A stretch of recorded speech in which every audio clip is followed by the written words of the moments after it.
সরকার যে ছাত্রছাত্রীদের মধ্যে অসংখ্য টাকা পয়সা নিয়ে যে চাকরি দিয়েছে, এই নিট পরীক্ষার প্রশ্নপত্র যে করেছে, এই নিট পরীক্ষা অবিলম্বে, এই প্রশ্নপত্র ফাঁস করে যে অবিলম্বে নতুন তালিকা প্রকাশ করতে হবে এবং নিট পরীক্ষার বাতিলের দাবিতে আজকে আমরা সারা দেশের পাশাপাশি আজকে আমরা মালদা জেলা ছাত্র পরিষদের পক্ষ থেকে মালদা জেলার সমস্ত আপামর ছাত্রছাত্রীদের সাথে নিয়ে আজকে আমরা কেন্দ্রীয় শিক্ষামন্ত্রীর পদত্যাগের দাবিতে, এবং আপনারা দেখলেন যে কেন্দ্রীয় শিক্ষামন্ত্রী ধর্মেন্দ্র প্রধান যিনি লক্ষ লক্ষ টাকা ঘুষ নিয়েছেন এবং আমরা টাকা দিয়ে শিক্ষামন্ত্রীকে এই কুসুপুতুল দাহ করে তা আমরা প্রতিবাদ জানালাম এবং আমরা অবিলম্বে চাই যে বাংলা ছাত্রছাত্রীদের অবিলম্বে যাতে নতুন পরীক্ষা নেটের নতুন পরীক্ষা ঘোষণা করে, সেই নিয়ে আজকে আমাদের মূলত আন্দোলন।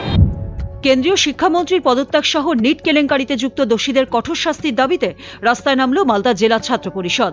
বৃহস্পতিবার বিকেলে মালদা শহরের রথবাড়ি মোড় এলাকায় সংগঠনের সদস্যরা বিক্ষোভ প্রদর্শন করেন। পরে কেন্দ্রীয় শিক্ষামন্ত্রী ধর্মেন্দ্র প্রধান ও প্রতীকী ভারতীয় টাকা পুড়িয়ে বিক্ষোভ দেখাতে থাকে ছাত্র পরিষদের সমর্থকেরা। সংগঠনের জেলা সভাপতি মান্তু ঘোষ জানান, দেশজুড়ে পড়ুয়াদের ভবিষ্যতের সঙ্গে ছিনিমিনি খেলা হচ্ছে। স্বচ্ছভাবে নতুন করে নিট পরীক্ষার পাশাপাশি এই দুর্নীতিতে অভিযুক্তদের কঠোর শাস্তির দাবিও জানিয়েছেন তারা। মালদা থেকে অরিন্দম বাগের রিপোর্ট, উত্তরবঙ্গ সংবাদ।